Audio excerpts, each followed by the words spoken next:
Hi, everyone. Welcome. It's great to have you all here. I'm Steve Pitti. I'm the director of the Yale Center for the Study of Race, Indigeneity, and Transnational Migration. This is one of the events in our academic calendar that we most look forward to. It's a chance for us to sort of see old friends that we haven't seen since the spring and meet new people who are newly arrived on campus, and also to see the kind of amazing research that's being done by members of the community. The RITM Center has been around for 10 years. We're starting our 11th year now. And it's really been our core mission to try to support graduate student research on topics related to race, indigeneity, and transnational migration. And with that in mind, we've had the pleasure of setting up programs that support student travel and research during the summer months and also throughout the academic year. We have an upcoming application deadline for funding for most of this academic year of October 9th. So keep your eye on that date if you're interested in applying for RITM travel funds between now through spring break. There'll be another round of calls in the spring for summer opportunities. But today we have the chance together to enjoy and learn from the presentations made by a remarkable group of scholars, just a subset of the group of scholars who tackled important research topics over the summer, in part with RITM funding. Putting on this event, of course, is no small thing, and I want to thank my colleagues in RITM, Veronica, Victoria, Nicole in the back, and Jacqueline for their organizational work. And I want to thank all of you for coming and invite you to engage with our presenters as they proceed. A couple of logistical notes. So these are intended to be really brief, 3-minute short presentations of one's work. And so we'd ask our presenters to keep their remarks to 3 minutes, and then each presenter can take 1 or 2 questions for a grand total of 2 minutes. So each person has roughly 5, so that we can keep things moving forward. If you are moved to ask a question, as I hope you will be, please stand up and ask that question. Maybe you can identify yourself quickly. That'll help to capture your audio better on the microphone. If you're a presenter, keep your eye also on Veronica, who will be cueing you with how you're doing on time so that we can continue to move forward with the pace that we need to move forward with. There's food in the back, so at the end of the event, we invite you to enjoy that and to gather and mingle, and we hope to see you at many more RITM events this year. So thank you all.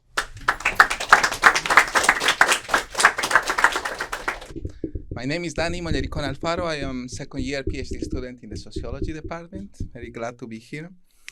So my project is titled Rise and Fall of the Jefe Indio del Sur. That is how the president of Venezuela denominated to the president of Bolivia. Hope and Democratic Disillusionment in Bolivia, 2006 to 2020. So what I wanted to do in this research is try to respond one question, that is, how did the cycle of democratic hope with Evo Morales turn into a cycle of disappointment and polarization that eroded Bolivia's civil game, the democratic game, the democracy in Bolivia. So for this, what I did is I went to the archives because from a cultural sociology perspective, the one that we do here at the Center of Cultural Sociology, we're interested in what is the bias of leaders, people in the public sphere, and what they are trying to say about the deep cultural senses of democracy in one specific society. So what I did is I was reviewing op-eds, so people that have opinions about what's going on in the public sphere, and also editorials from La Razón, Los Tiempos, Página 7, depending on each of the, I took three moments in this cycle. So depending on each one, I had to choose different newspapers because some weren't, there was some trouble on there. So what I did is this small model that you can see there, that is basically when there are denounces of double standards to any political figure.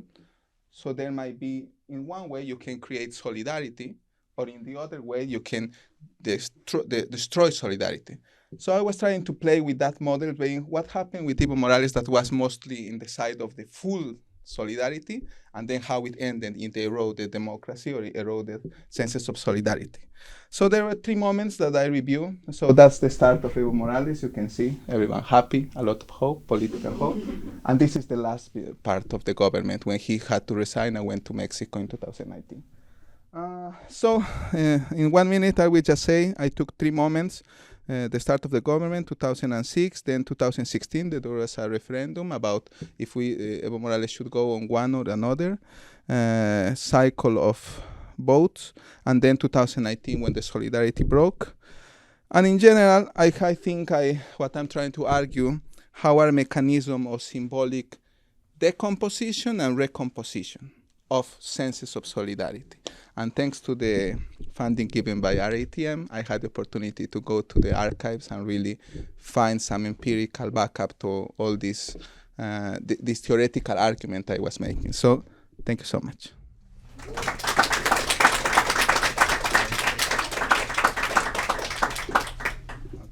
Questions?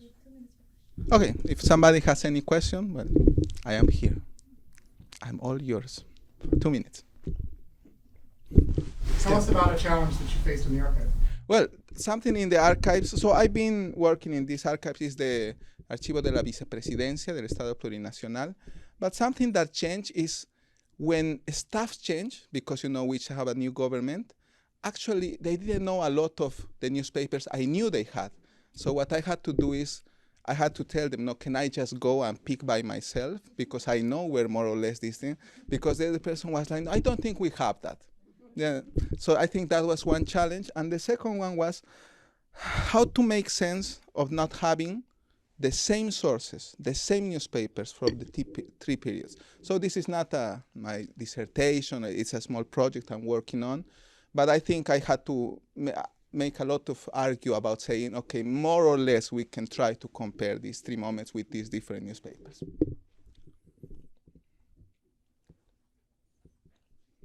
Well, I'm gonna let her. Thank you. Hey everybody, how y'all doing? I am back, happy to be back again. This is my second time. I'm Houngan, Collin, Edouard.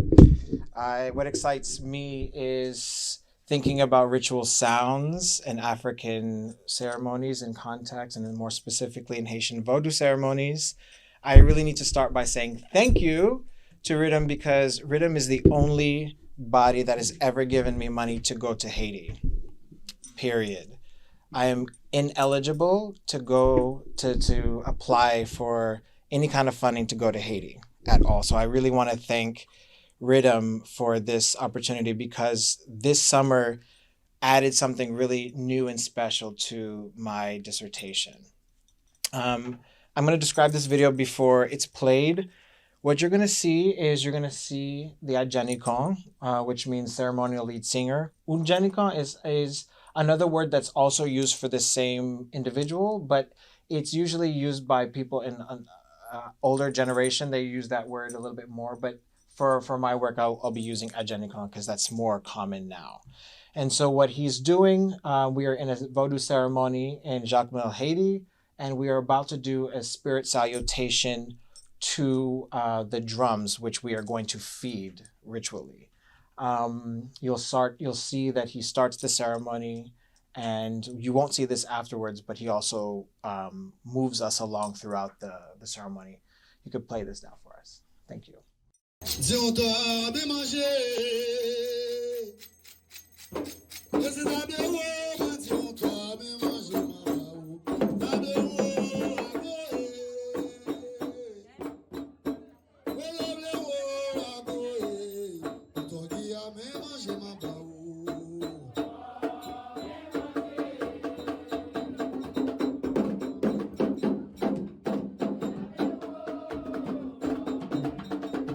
Actually just stop it here. So with ritual sounds that derived from Africa, he's feeding the drums. What I find very interesting is that there's considerable scholarship on the drums itself, but I didn't quite understand why there was not a lot of scholarship on the individual who leads ceremonies. There's probably portions, to my knowledge, there's portions of chapters, and then there's somebody who wrote like one sentence. I didn't quite understand. Perhaps it's because I'm a vocalist.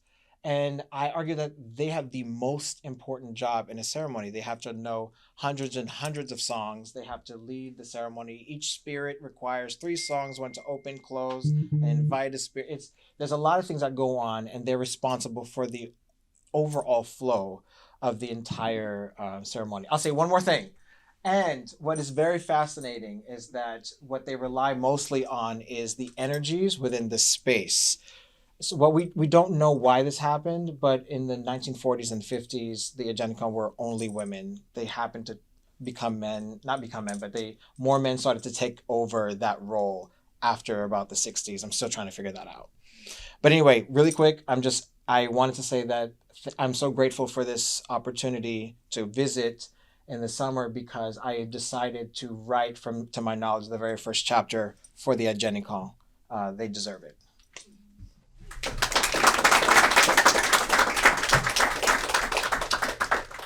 That was really 3 minutes. Any questions? Yes. Yeah. Can you talk a little bit about that name change, like what you kind of make of the name change over time? Thank you for asking. That's very strange because like scholars like Mollericona and also like Geddes Fleurant who are writing, like Milo was earlier than that, but like in the 80s, they still use ungenicon. Un is like from the like Fon word for like drum. Like for example, I introduced myself as Houngan. And Houngan, it means like keeper of the sacred sun, you know? And so this is from the Ewe people, this language. I don't exactly know why that's changed. But as I'm having conversations, this is also very complicated because I'm having these conversations in Haitian Creole and some of the concepts are sort of westernized and it's very complicated. But I honestly don't know when that change happened. But I did only notice that people who are in their like 70s and 80s use ungenicon more than we do in this generation. Any other questions? Yeah. You actually kind of touched on this sort of the end of your response right now, but I was curious about the way that you're seeing, the same way that you're seeing gender. I was wondering like if age is also coming into play within the ceremony. How do you see that happening or not, or affecting? How do you mean by age? Like age as in like elders coming in versus like youth participating in the ceremony. Like how do you see that happening, if at all? What started, I think part of the issue was when a lot of people were visiting Port-au-Prince.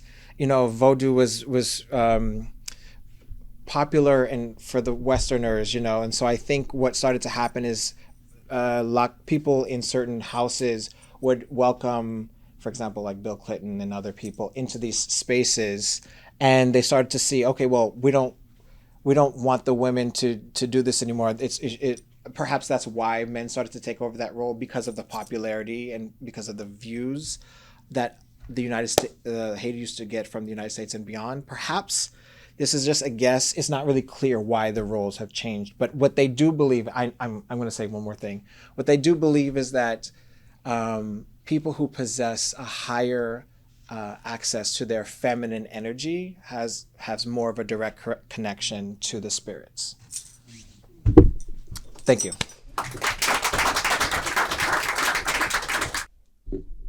Hello, my name is Tia Smith, and I'm a third-year MFA student in Dramaturgy and Dramatic Criticism at David Geffen School of Drama at Yale, where I'm pursuing a comprehensive exam titled The Diasporic Dramaturgy of Ntozake Shange's Choreo Poems.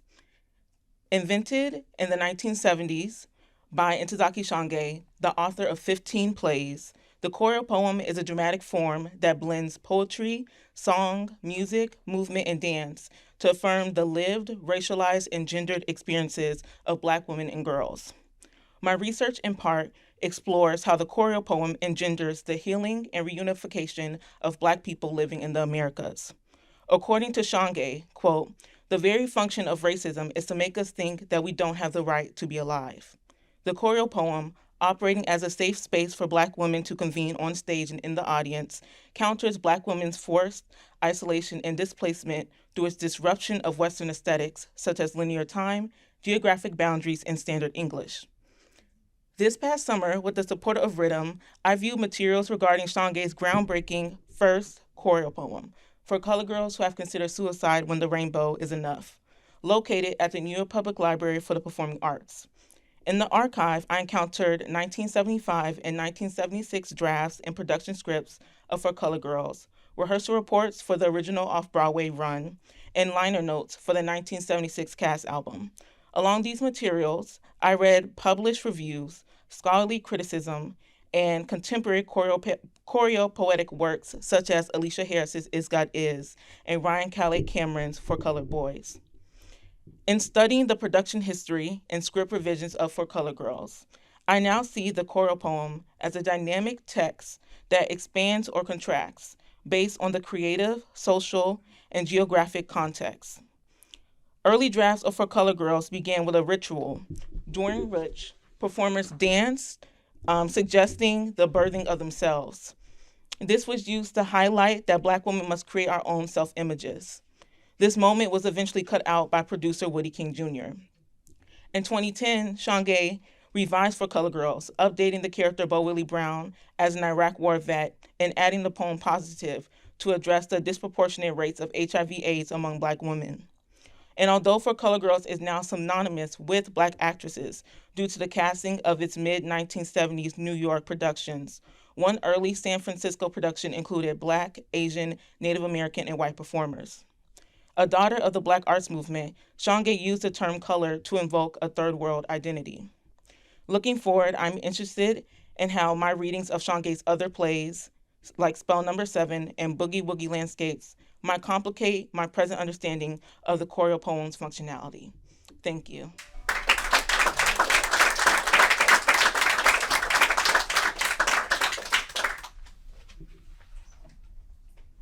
Yes. Hi. Thanks so much for that. Could you, you've identified Alicia Harris's Is God Is as maybe an offshoot. Can you identify other influences that Shanghae has offered, has you know, where her influence has gone in modern drama? Well, I'm happy to say that the director of Is God Is that I'm working on, Jasmine Brooks, is in the audience. And so we've been talking a lot about the legacy of Black women artists being genre defying. And the scholar Mecca Jamila Sullivan talks about how there is a long tradition of Black women artists fusing multiple genres together. And so that definitely comes out of the Black women's literary renaissance of the 1970s and 80s. And we see that in popular culture today when we think about the body of work that someone like a Solange or Beyonce has produced. Yes. Can you tell us a little bit more about the 2010 revision? Yes, so the 2010 revision, I believe, sort of coincides with the release of Tyler Perry's film adaptation of For Colored Girls.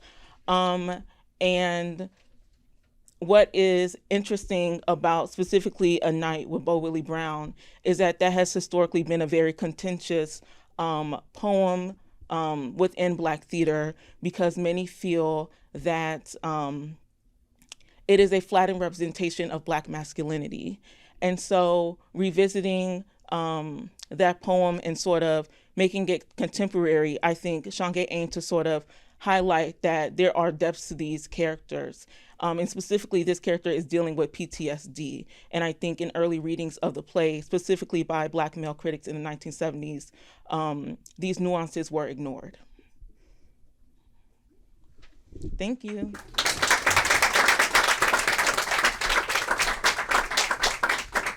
So first, I want to thank RITM for this opportunity to briefly introduce myself. I'm Brett Voyles. I'm currently a second-year history PhD student studying modern Latin America. With RITM's support, I spent the month of July working in 2 archives in Bogota, Colombia, with the intended purpose of finding a path forward in a research question that has seemed increasingly difficult and politically complicated, in the past year, which is a project on Chavez's Bolivarian Revolution. Initially, I went to Bogota to see what sources I could find on a project about Chavismo in Colombia. However, as I spent time in various collections at different archives, speaking with professors and librarians, I identified a new set of questions and kind of thinking about this evolving, tense, and ever-changing relationship between Colombia and Venezuela throughout the course of the Cold War up through the present. I don't have a definite set of questions yet, but I wanted to take this opportunity to walk you through a set of sources to kind of think about how I've rethought about my periodization and Colombia's role in my project. So The first picture on the left is from a collection of Francisco Urrutia Holguin, who is an important mid-20th century Colombian lawyer and diplomat. The map was attached to a document titled New Interpretations of the Monroe Doctrine, which detailed his reflections on a series of internationally adjudicated disputes, including this one regarding Colombia and Venezuela's border. I don't necessarily see my project starting in 1936, but this map demonstrated the persistent interrelation between Colombia and Venezuela even before the political violence and ongoing crises of the century later on. As I continued my research, I started looking and thinking about sources from political organizations on the left, especially during the armed conflict in Colombia, which could provide interesting insights. Specifically, how did the left view and engage with the conflict and mass migration of Colombians out of the country to the US, Spain, and Venezuela? The image in the middle is from a leftist political magazine called Alternativa, which was founded by important figures like Gabriel Garcia Marquez and Fals Borda. The images on the right are much more contemporary. The newspaper title is from 2006, and the image below is from 2002, showing Chavez shooting darts at the map of Colombia. And these two images kind of undergirded my initial inclination that there might be interesting material on the impact of Chavismo in Colombia. But spending time with these really helped me reorient my perspective and think critically about the longer history of Colombia's preceding decades of mass outmigration to Venezuela, which might inform the fear projected by the press in the two clippings here. So to conclude this brief overview, the history of Chavismo in Colombia is much too shallow a conceit. There is a deeper, longer, more complicated, intense relationship between these two states, not just based on border lines and oil rights, but also the movement of people across what was called Gran Colombia. That's it.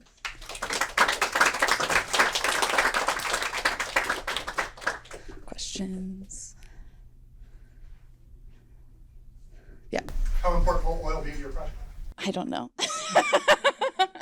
Right now I'm thinking a lot more about like migration flows. Like the biggest thing I like kind of experienced during my time in Bogota was like taxi drivers were really telling on themselves, being like, I can't believe there's so many Venezuelans here. And like, this is like, right. Like there was like this very much like visceral kind of reaction to like the present moment. But up until about like 2015, Colombia was like the mass exporter of people on the continent.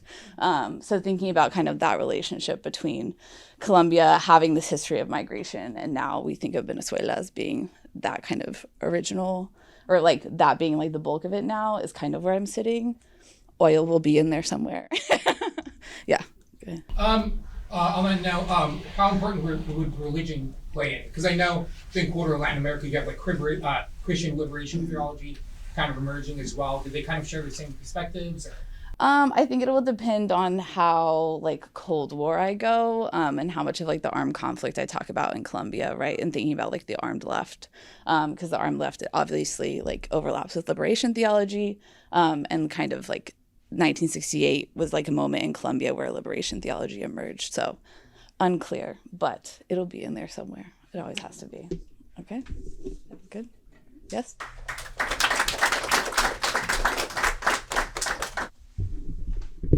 Hello, hola, Piyali. My name is Alexa de la Fuente. I am a second-year PhD student in American Studies and WGSS.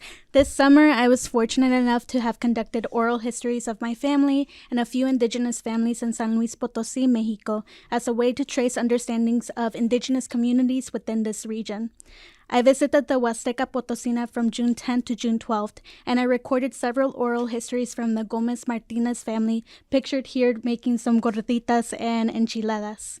The family is composed of Señora Benita and Señor Juan, both the next speakers, and their children and grandchildren who have varying understandings of the language but ultimately do not speak it. Thus, they mainly spoke of the importance of cultural and language continuation. They were very encouraging in my studies of Nahuatl, but insisted I should find a Tenec teacher too.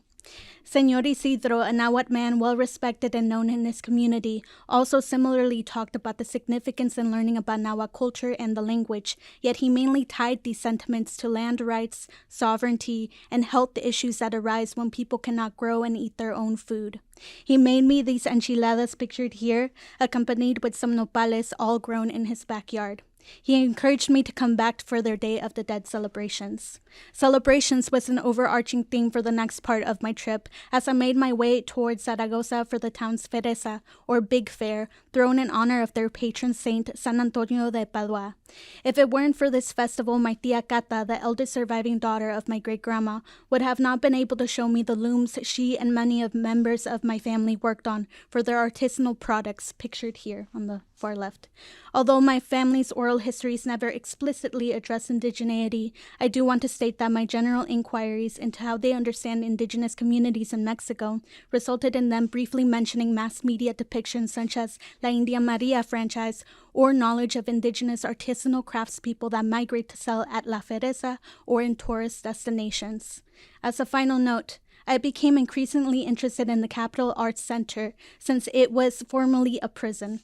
Entering the space and talking with the staff, there was a general disconnect between the history and violence that occurred within those walls for almost a century, and the reuse of the space based solely on its neoclassical design. What they told me comes from our ancestors, which is another way to pronounce and valorize European lineages. What does it mean to reconfigure yet majorly exclude the cultural expressions of those who were in the same tight-packed holding cells that are now art displays, harmed and killed in the courtyards that are now wedding venues? Hopefully, I can go back to Mexico soon, perhaps knowing a bit of the Nick, ready to participate in the Day of the Dead celebrations and continuing to critique the passage of memory and art. Thank you.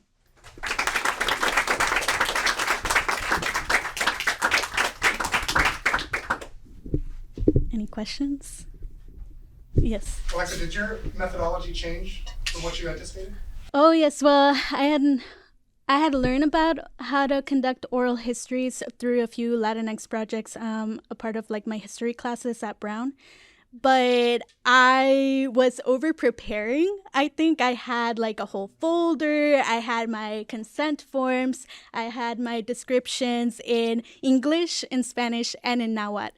And it took a lot of work to translate to Nahuatl, just in case I was also like finding other community members and so on. And what I learned a lot about actually being in the field and talking with people is that a lot of the work is just relational work. It isn't about sticking to the page, sticking to the script.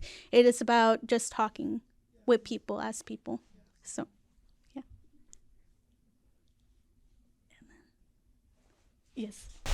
You said about indigeneity, the complexities about how to relate with indigenous identity. I would like your thoughts now, short thoughts about now. How do you feel about your relationship with the past of language, etc., related to indigenous identity?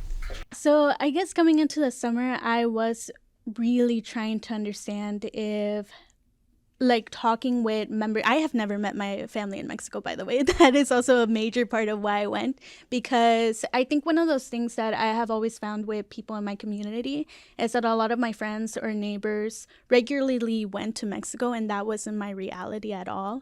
And so they had a different connection to this conception of Mexico than I did. And I didn't have contact. That it wasn't like my family was well connected to them. So I was wondering if there was something in the history. Although it wasn't like how I explicitly said, like, oh, they had ties to the language or the culture. It was very tangential. And when I asked about indigeneity, they were like, oh, it's like, I don't understand this word that you're talking about. I will say that I do think there is a lot of interesting things of doing oral methodologies with my family, in which a lot of actual gender-based violence, which is part of like my actual research, started coming up. So I want to follow that thread. And I know it's time's up, so I'll go.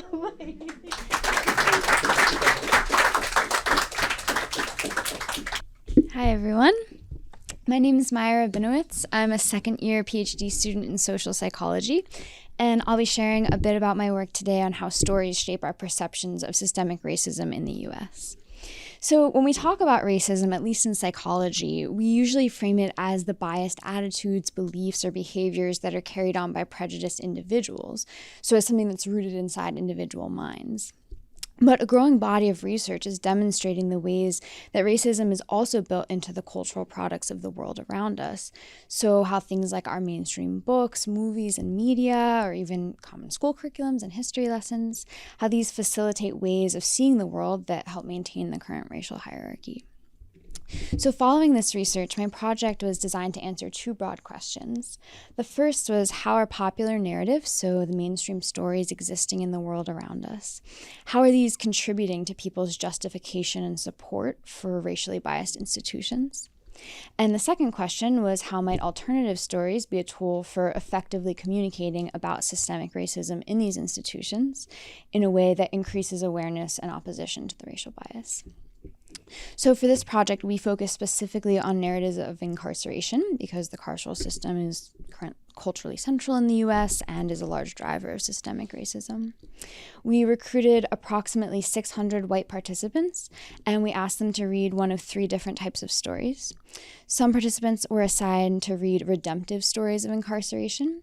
So these are stories that highlight the ways an individual grew, healed, or improved during their time in prison. And notably, these stories are becoming increasingly common in our mainstream media landscape, so these sort of represent our more mainstream narratives.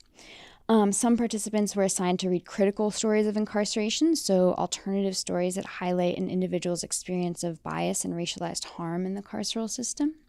And some participants were assigned to read stories about people who are not incarcerated as a control. And all of these stories were true. They were written by real people about their life experiences, and they were available online as part of our media landscape. So after reading the story, we asked participants to share their empathy towards incarcerated people and separately their attitudes towards the carceral system and their support for policies that would involve restructuring the carceral system. And our data collection analysis is still ongoing, but based on early trends from pilot data, we expect to find that the redemptive narratives are most effective at increasing empathy and positive attitudes towards incarcerated people because they're positive, they're uplifting, they're showing how someone grew and healed from their time in prison. But for these same reasons, these redemptive stories might not reliably reduce support for the carceral system because they're showing how someone healed while in it, and including the racialized harm. On the other hand, we expect that critical narratives will be most effective at increasing awareness of and opposition to bias in the carceral system. The readers might actually like and empathize with the storyteller less. So ultimately, our findings will help inform our understanding of the types of narratives that might be most effective for promoting awareness of systemic racism, which can help shape the way we understand the psychological impacts of our current media landscape. And this research is ongoing and very much in support, or conducted with the support of RITM, and we're grateful for that. So thank you.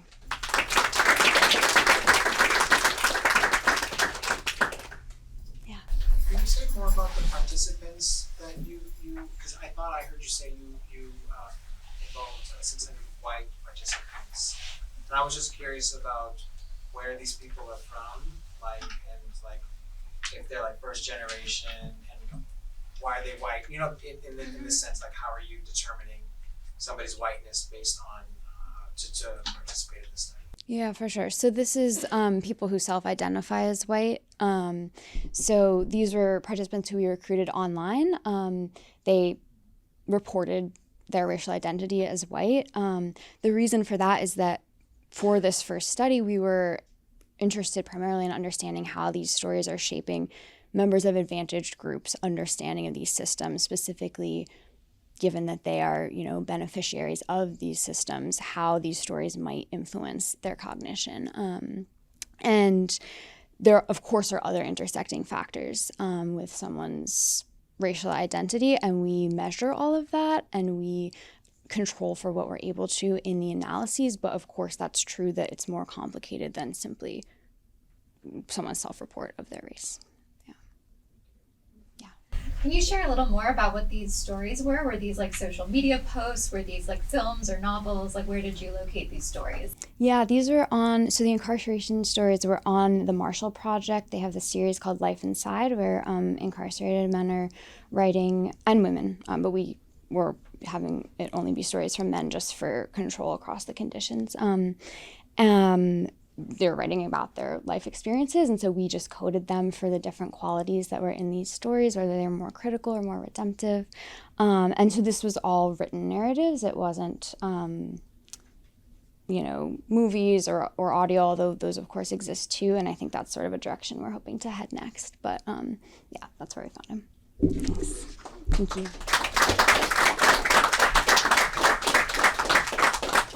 Awesome. Great. Hi. Thank you. My name is Hayley Serpa. I am a second-year PhD student in the History of Science and Medicine program here.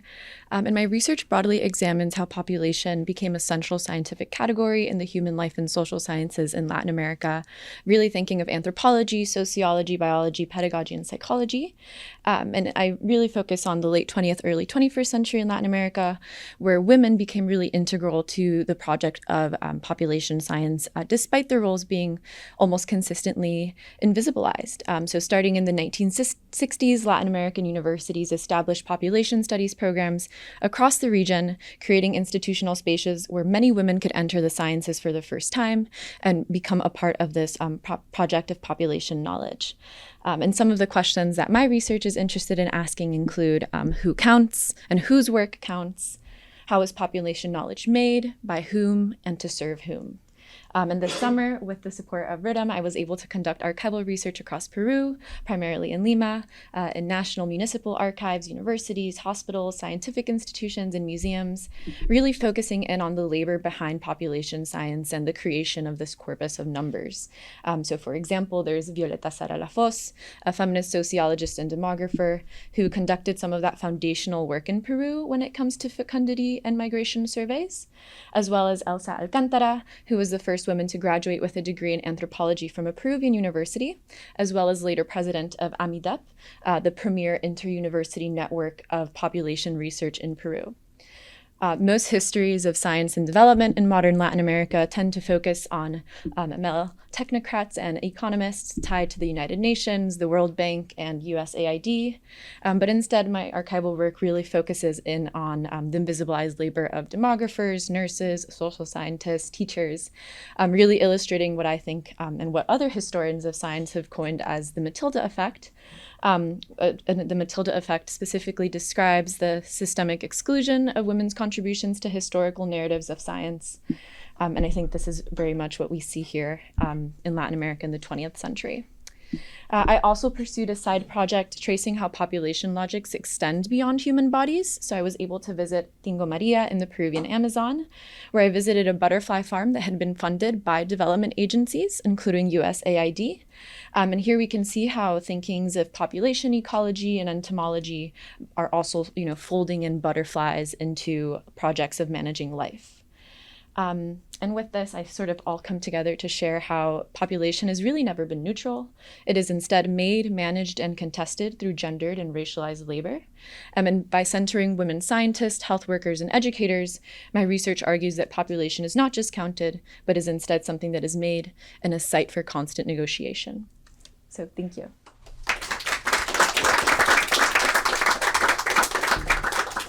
And I'll take any questions. Yes.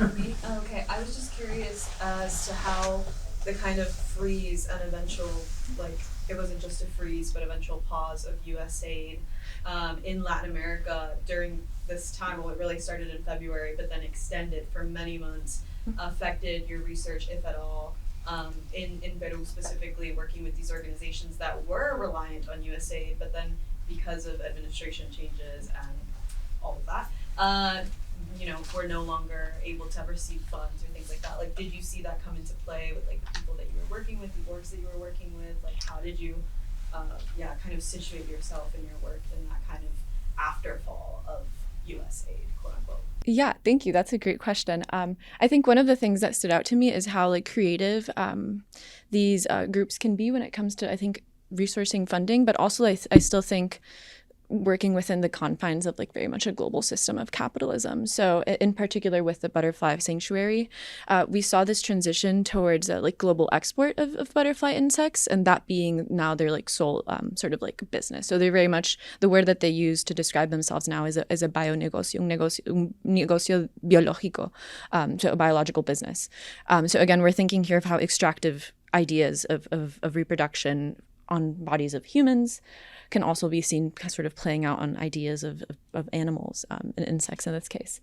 So yes, I think my response would be we see them going into other sort of streams also because of, I think, constraints due to global market.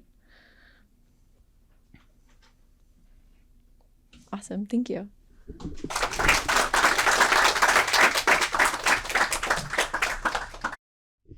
Hello everyone, I'm Richard Velazquez Perales. I'm a PhD candidate here at Yale. And thanks to RITM funding, I was able to conduct research at the Archivo General del Estado de Guanajuato in Guanajuato City, Mexico. There I came across petitions from mid-1920s to 1930s demanding state support for agraristas in the municipality of Comonfort, Guanajuato. So those petitions will be the top left one. That's the handwritten example. Agraristas are peasants who believed in and fought for land expropriation, redistribution, and the formation of land collectives, which would be named ejidos. These petitions came from representatives of local agrarian commissions or organized groups of indigenous peasants working on large landed estates within the municipality called haciendas. In most cases, these petitions were directed to the state governor, with a few directed to the federal government. In either case, so the state governor, there's an example of, I believe, the state governor, the federal government, and the municipal government in these petitions. In most cases, these petitions were directed to the state governor, a few to the federal government. In either case, agraristas complained that since 1925, in the earliest example, hacendados maintained groups of armed men, later known as guardias blancas, to harass and intimidate peasants who prescribed to an advanced agrarismo. In the most extreme examples, agraristas were killed by these groups of armed men. The Guanajuato state governor's response was usually directed towards the municipal government and took an inquisitive approach to the situation. The municipal government replied by denying allegations at first, claiming no evidence exists to prove the agrarista claims. But as agrarismo spread throughout the municipality, other haciendas formed their guards to keep newly formed agrarian commissions at bay. The conflict then between hacendados and agraristas was escalating when the Cristero War, or the conflict between the federal state aligned with agraristas and the Cristeros, armed supporters of the church and the hacienda, emerged in the municipality. During this period, the late 1920s and in the 1930s, the escalation of violence against agraristas resulted in a more decisive state and federal condemnation of reactionary elements in Comonfort. But the federal government and state government, though acknowledging and calling for a cessation of hostilities, could not project their sovereignty into the municipality, in which these primary sources clearly illustrate collaboration between hacendados, cristeros, and the municipal government of Comonfort on one side, and the federal government and agraristas on the other.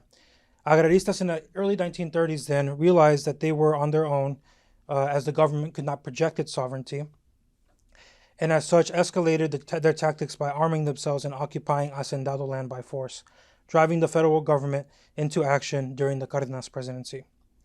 A cross-examination of these documents illustrates a very contentious decade in Comonforense history and demonstrates where different organized actors stood in relation to the growth and expansion of agrarista movements in Comonfort, Guanajuato. Thank you. Any questions? Yes? Richard, if pressed to answer the question of why this history matters to Mexican history, what would you say? Why this history matters to, well, I would start with it mattering to Guanajuato state history. As a one thing I really noticed in the archives is just how neglected this municipality is. It is a municipality that is primarily indigenous. People. There are a lot of Otomi settlements in the region, and I feel like it's an indigenous history that's been long overlooked in the state in particular. Yes. Yes. Yeah. Okay. Can you explain a little bit why the federal government would have been invested in supporting the agrarian movement? The federal government since 1915 had codified land expropriation into law. All natural resources were supposed to be of the Mexican people, including land. So it was they had the law 1917, 1915, and they had it on paper, but they had a difficulty enforcing it. I think it was, my argument would be that the agraristas were successful in expropriating the land, and then the government followed when it was able to, when the agraristas had done the heavy lifting. Yes. Anybody else? Great, thank you.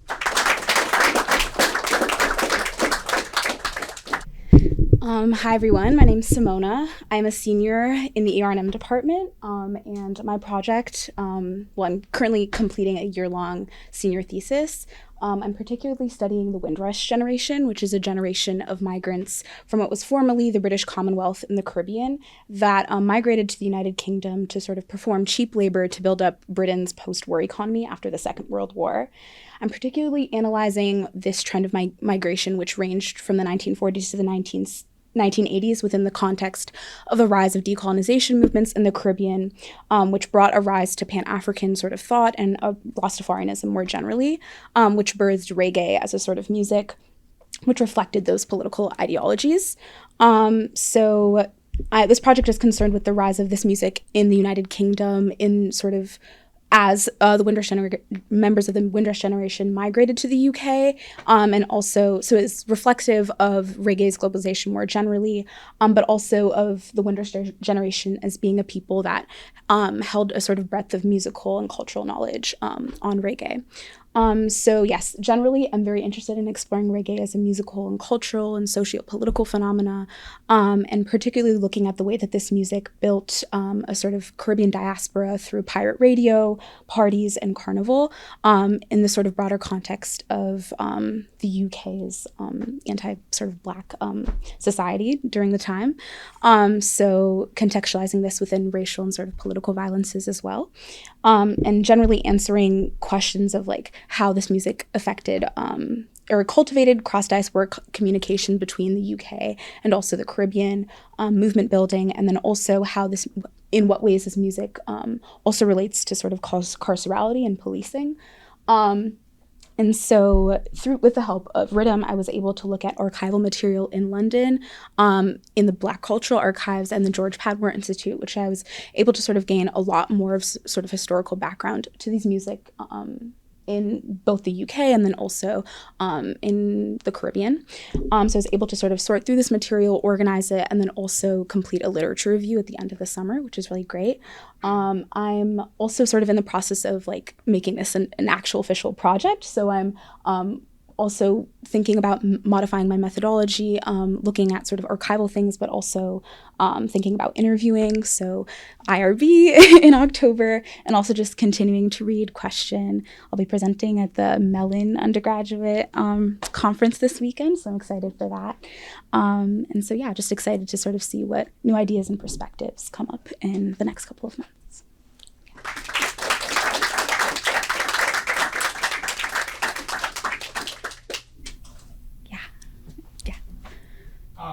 I find this project very, very interesting. I have a love of the subculture and stuff. Are you going to where does your research end? Because I know, when you look at the UK and you look at like skinhead culture, reggae, ska, rocksteady, it emerges from the Windrush generation, right?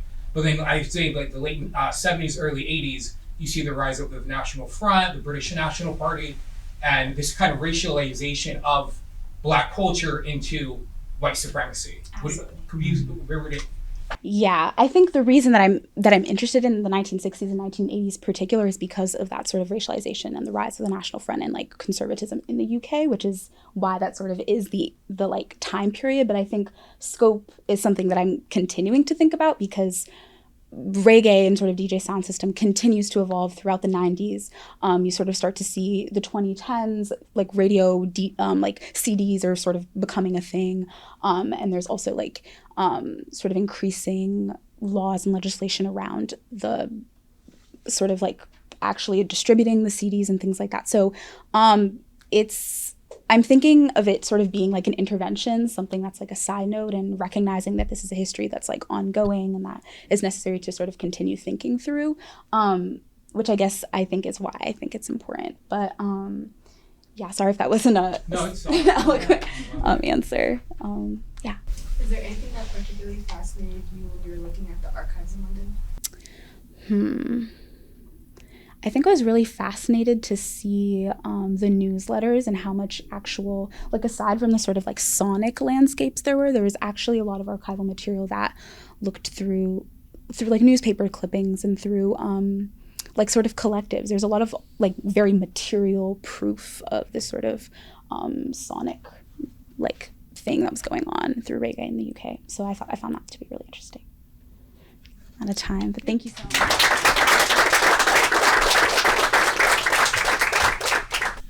Can everyone hear me? Okay. Hi, I'm Adi. I'm a seventh year in the history department, and so thank you so much to RITM for supporting this work now and over the course of the past 5-6 years as I've been doing it. So, like I said, I am a seventh year, so if anyone is posting a job, hit me up.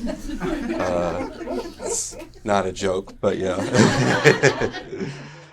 So my research looks at the response to India's 1975 emergency on behalf of the Indian diaspora in North America. And so the emergency was a 21-month period in India's history from 1975 to 1977. Where a lot of political opposition was jailed, the electricity for newspapers was cut out, and overall it just was very difficult to organize within the country. And so the diaspora, I show in my research, took an outsized role in organizing against the Indian state during this time. And so in the past 6 years, I've conducted 44 oral interviews with former Indian and South Asian American organizers who are active in this movement, and looked through 10 archival repositories from the Bay Area, California, Chicago, New York, Vancouver, New Delhi, to name a few. And I've found 48 total anti-emergency organizations founded by Indian and South Asian Americans in the 70s. And the reason I point out these numbers is because this is quite a rich and dense organizational network that I've found that was active in the 1970s in the South Asian American left, particularly the third world left, but that also accommodated elements of a Hindu right, which would in the subsequent decades sort of gain political legitimacy abroad and at home as well. So, there's a lot of sort of interesting elements of this project that, I've been fortunate enough to be able to explore.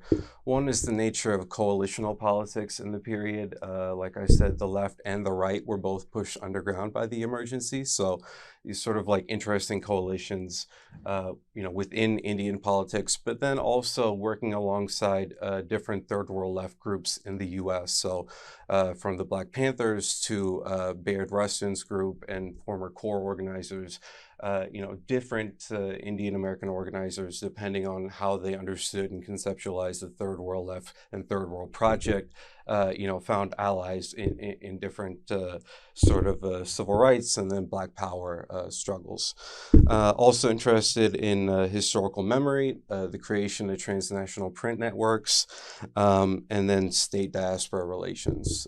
So how did this impact the way that the Indian state related to the diaspora in the decades following the emergency? Thank you. Yeah.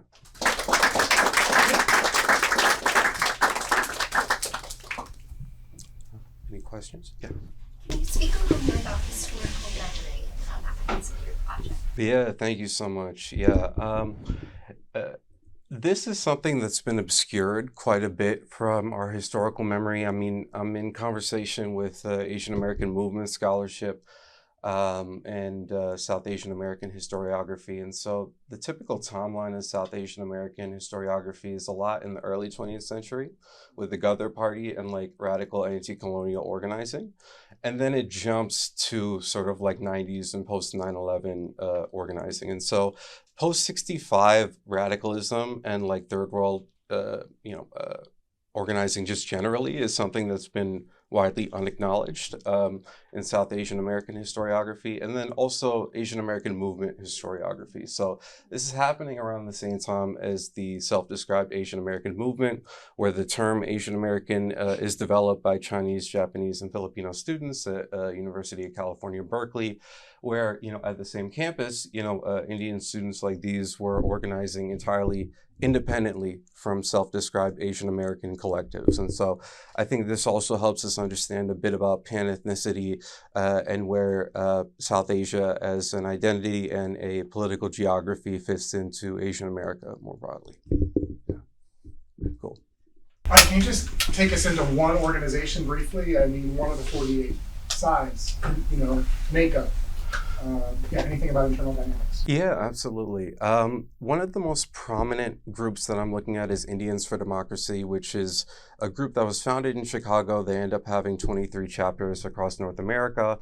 And they have the strongest sort of sustained opposition to the Indian state, in that a lot of their members had their passports revoked for organizing, or scholarships taken away, or government job offers revoked.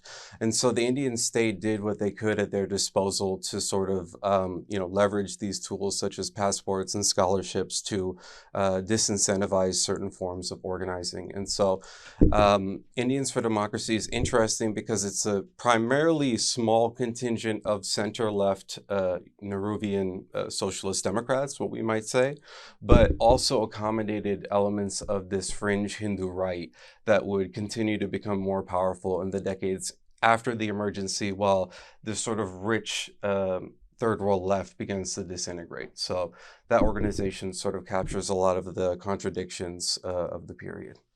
Thank you.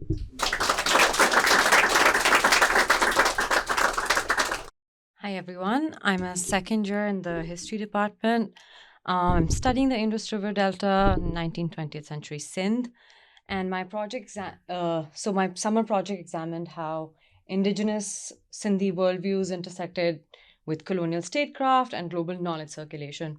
So this summer, with RITM support, I was able to focus on this one German missionary philologist called Ernst Trump, who fundamentally transformed the Sindhi language.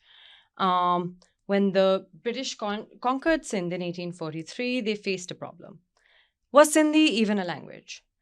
They found multiple scripts, regional variations, text blended in with Persian, Sanskrit, and without a proper written literature, what could they learn about Sindhi culture, civilization, or how to govern it? Enter Ernst Trump, the leading authority on Sindhi at the time, leading European authority, I might add. In 1866, Trump published the first printed Sindhi text, or the first one that stabilized the script for Sindhi into a Persian script, the Shajo Risalo, the collected works of mystical Sufi poet Shah Abdul Latif Bhittai, funded by the British colonial government for officers learning to administer Sindh. This book changed how Sindhi was written, read, and understood forever. But to make Sindhi legible, Trump had to fix what was fluid. Trump collected oral performances and conflicting manuscripts to produce a standardized text. Bhittai's poetry was traditionally narrated in 30 surs. Trump published 26. The poet composed in the Lari dialect. Trump standardized Sindhi using the Vicholo dialect. This wasn't editing, it was epistemological hubris, characteristic of 19th century philology, as many of us are already familiar as well. So what my research tentatively argues so far, because this summer ended up raising more questions than answers, is that German Indology's shift from traditional Orientalism was a methodological upgrade in colonial knowledge production. While Orientalism treated texts as windows into exotic cultures, Indology made producing, standardizing, and classifying text the end goal itself. Trump didn't just translate Bhittai or edit Bhittai's work, he created the very category of Sindhi literature as colonial officers needed to understand it. Indology's focus on vernaculars enabled a deeper colonial penetration. You can't administer a province if you don't standardize the language first. And every Thursday still, what was lost is present. If we could please play the sound. Every Thursday, musicians gather.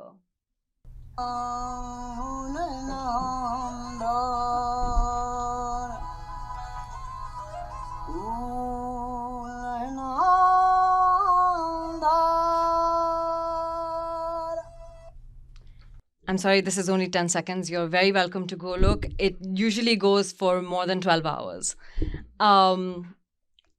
So every Thursday, they continue to gather and perform Bhittai at his shrine in Bhicha. They embody what Trump's printed text cannot, the performative dimensions, the regional variations, the Sufi cosmology, linking humanity, nature, and the sovereign in ways that resist colonial classification. And here we are at the paradox then. After finally receiving a chair at Munich after waiting at Tübingen, to your point on jobs, for many decades, Trump died in relative obscurity in 1885, having received the chair a year or two before, because he was also, I won't get into this, there's no time. Yet in 2016, the government of Sindh posthumously awarded him the Latif Award, the highest honor named for Bhitai himself. This paradox haunts my research. Trump preserved what might have been lost, even as he fundamentally transformed it. His work enabled both colonial domination and later Sindhi cultural nationalism. As we face contemporary demands that indigenous knowledges fill gaps left by the climate crisis or epistemic crises, Trump's story asks us, can we learn from indigenous worlds without fixing, standardizing, and ultimately domesticating them into our own frameworks for legibility? And that question continues to guide my research. Thank you.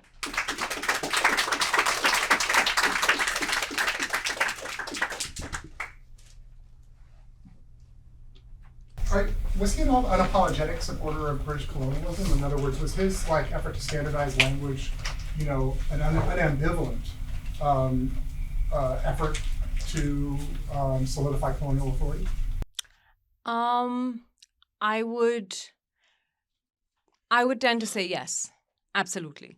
So the way that he ends up in India, or as many missionaries like him end up in India, are through the Church Missionary Society. The Church Missionary Society gets written into the 1833 charter that's given to the East India Company. So the aims, aspirations, and sort of even if one is to follow the money as well, or the state validation, it would tend to suggest so.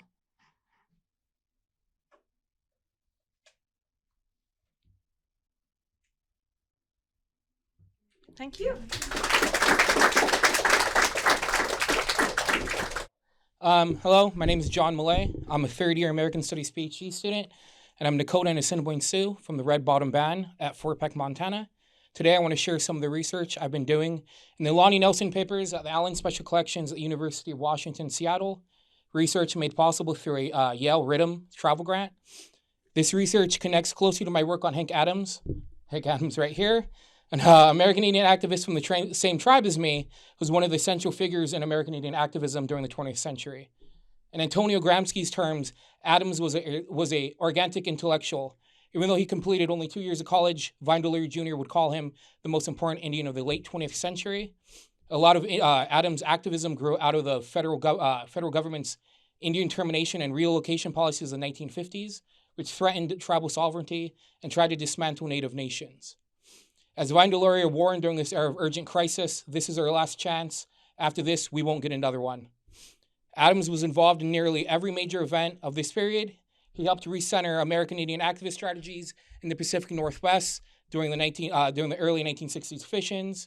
He played a role in the 1968 Poor People's Campaign, drafted the 20 Points Proposal, and was a main organizer of the 1972 Caravan of Broken Treaties, a document that would later influence the 2005 UN Declaration of the Rights of Indigenous Peoples. He would also facilitate the 1973 Wounded Knee Siege and serve as a lay lawyer in the 1974 Boyd decision, one of the most important legal rulings on native sovereignty in the 20th century. Yet despite all of this, Adam remains little known, and there's still no sustained scholarly work on him. What I found in the Lonnie Nelson papers also highlights Adams' international work. While some scholars noted that American Indian activists traveled to West and East Germany and even maintained an AIM office in West Berlin, almost nothing has been written about travels to Vietnam and China. Adam and his organization, the Survival American Indian Association, weren't just planning travel to Vietnam. They had already visited the People's Republic of China.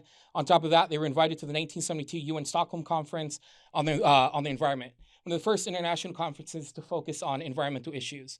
This helps us realize that American Indian activism was not only resistant to the United States government, but also an effort to articulate the struggles on the global stage. This is actually what brought me to Seattle after coming across a small excerpt of their travels in Vietnam in a small Indian social newspaper at the Pine Creek Library last year. I discovered around 50 documents related to these journeys, including newspapers, newsletters, letters, and more. Additionally, when we think about how North Americans fit into the broader global indigenous struggle during this period, we're reminded of First Nation scholars George Manrell's pivotal work, The Fourth World, published in 1974. However, it becomes clear from these documents is that American Indians were making these global connections and efforts at least as early as 1972. This is important because not only has no one uncovered this aspect of Davin's work, but it also helped us reorient our understanding of 20th century American Indian activism on a global stage. Thank you.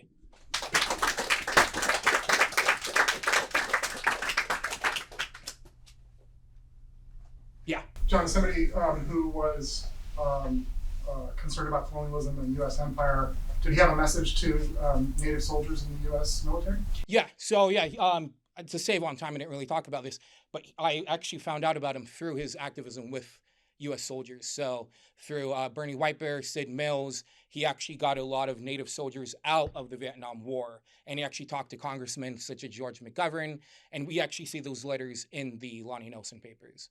So. That's a follow-up question. What was he like as a person?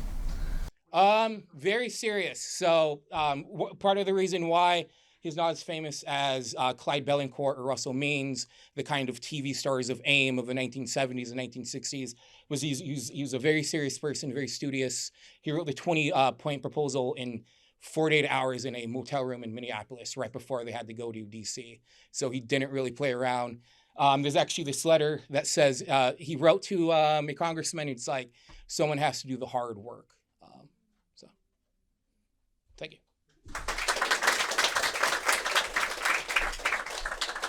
Hi, everyone. So this summer, with the support of RITM, I conducted some archival research in Colorado, and I found some first-hand accounts that have proved very useful for a paper that is very much in the works. And I will just read a bit of the paper to you today. In the summer of 1879, rumors of White River Utes firing timber around north-central Colorado fueled fear and resentment across the state. Local newspapers reported arson, along with theft, rape, and murder in the litany of crimes committed by Utes. For the Federal Bureau of Indian Affairs, the BIA, the fires were a sore reminder of their ward's refusal to adopt a settled agricultural lifestyle. For Governor Frederick W. Pitkin's administration, this alleged incendiarism was an act of war against white citizens, a threat to industry, and proof that the Utes needed to be expelled from Colorado. Accounts from local whites living north of the Ute Reservation, where the Indians had supposedly first stirred up fire and scared off settlers, initially cast some doubt on the state government's narrative. Yet as the flames and the rumors continued to spread, the scapegoating of Utes as arsonists caught on amongst most Coloradans. It became increasingly clear that new treaty terms would have to be negotiated with Colorado's three main Ute bands: the rebel White River Utes, the Uncompahgre Utes, and the Southern Utes. Years earlier, under the Treaty of 1868, the Utes had relinquished control of vast mineral and timber-rich lands, pressured by encroachments from Coloradan prospectors and settlers. When under the Brno Agreement of 1873, the government acquired additional land in the San Juan Mountain region, Colorado's Utes were effectively divided across two reservation agencies, the White River Agency in the north and the Los Pinos Agency in the south. By 1881, Colorado's northern Utes, the White River Utes, and the Uncompahgres would be forcibly relocated to a reservation in Utah. Histories of Ute removal from Colorado have focused on the clash between agriculturalism and nomadism, but the significance of fire has been largely overlooked. The 1881 removal of the northern Utes from Colorado has traditionally been explained as a result of clashing land management practices and the infamous Meeker incident. Nathan Meeker, the White River Agency's Indian agent, was a staunch believer in the social merits of sedentary agriculture, but his equestrian Ute wards preferred to use their lands to hunt and graze their horses. These ideological and material differences tensions are generally assumed to have culminated in the killing of Meeker and other reservation staff on September 29, 1879, and the military confrontation between the White River Utes and U.S. troops at the Battle of Milk Creek. The spotlight on the sensational violence of the Meeker massacre obscures earlier confrontations over fire that unfolded within and beyond the White River Agency. If the Meeker incident was the explosion that kick-started armed conflict and accelerated Ute removal, the fuse had been lit months earlier in and outside the reservation, with the intense vilification of the Utes as an insurgent incendiary group. In the summer of 1879, the state government's portrayal of the Utes as arsonists and of the reservation as a bastion of deviant fire practices facilitated the federal process of Ute removal from Colorado. Those who conflated indigeneity with incendiarism ignored productive modes of burning and framed all Ute firing as inherently destructive, senseless, malicious, and militant. The summer fires, it seemed, reflected the nature of their creators. They were difficult to control, cut across borders, and possessed a troublesome agency that needed to be extinguished. Thank you.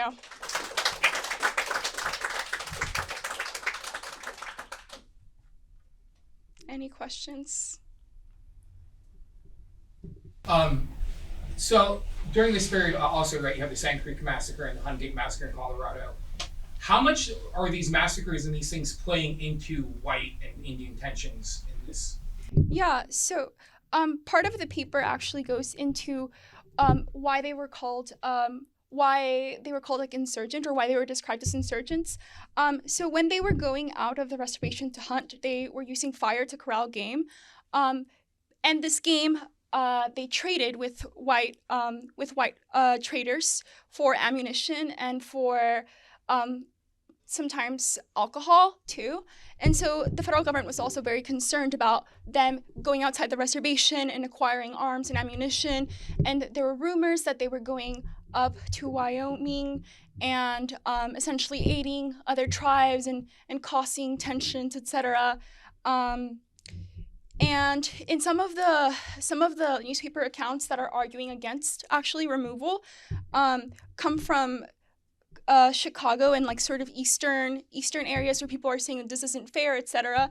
And a lot of the arguments are making some references to that massacre, where they're saying we're committing another mistake, etc. But a lot of the Coloradans say things like East Coasters can't really have an opinion because they're all sitting on Indian land too, and in order to develop the land and have progress, we need to take over these like timber and mineral rich lands. Yeah.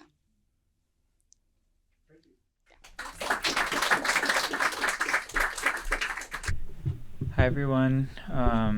Thanks for being here, and thank you to RITM for making this research possible. My name is Salam, and today I'm going to be presenting some of my work about white Americans' reactions to shifting racial demographics and the role of zero-sum beliefs.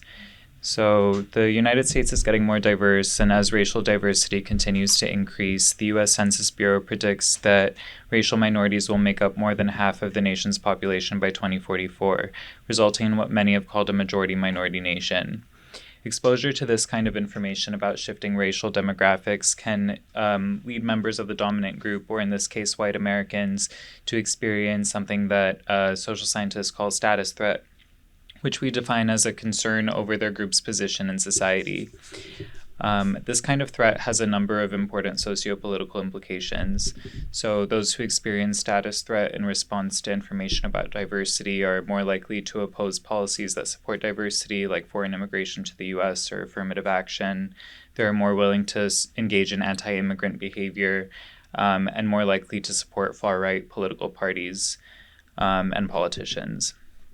So researchers have examined a variety of factors that might play important roles in people's experiences of status threat in response to information about shifting demographics. And one factor that I'm particularly interested in that some research has pointed to as potentially important, but I think is still understudied, is zero-sum beliefs. So in particular, this interest led me to the question, how does exposure to information about shifting racial demographics in the U.S. affect white American zero-sum beliefs, and how does that impact their experience of status threat and other consequences of it, for intergroup relations?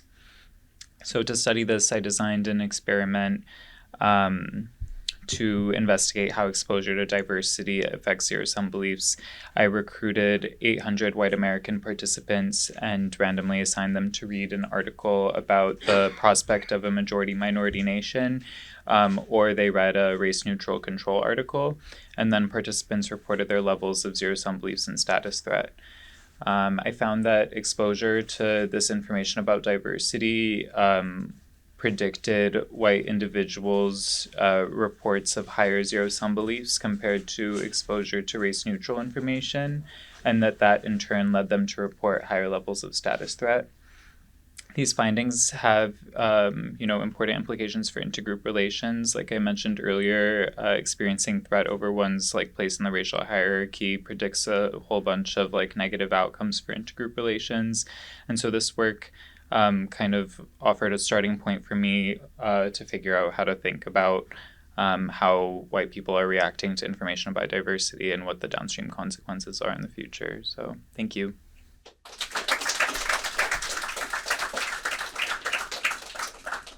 Yeah. Thank you so much. Could you say a little bit more about the map that you have on your slide?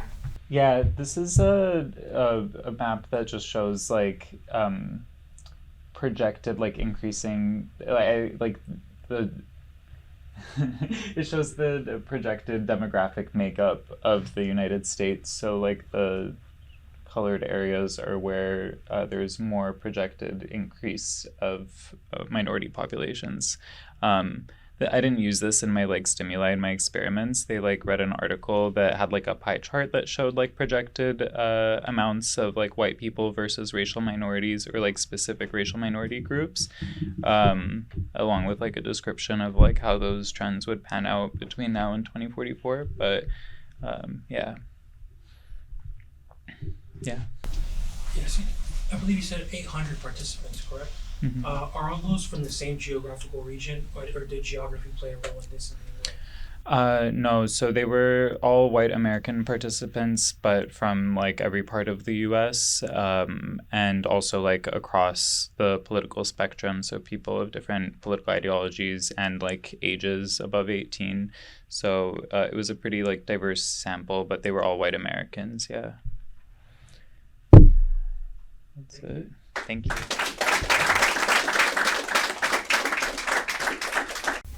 Well, I think it's time to eat, basically. But join me in thanking our presenters. That's wonderful work. RITM had the pleasure of sponsoring 50 different students and their research last summer.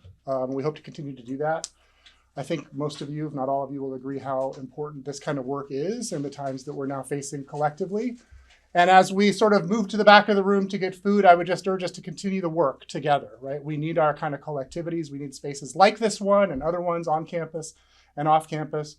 And I'd ask your help, not only in supporting the center, but also in helping to bring other people into the fold here who you think might be interested in making presentations of this sort, who need the kind of community that we aspire to help to facilitate, and who can contribute to our collective understanding in these difficult times. So once again, thanks so much. Thanks to our great organizers, particularly Veronica, and please join us in the back for some food. Thanks.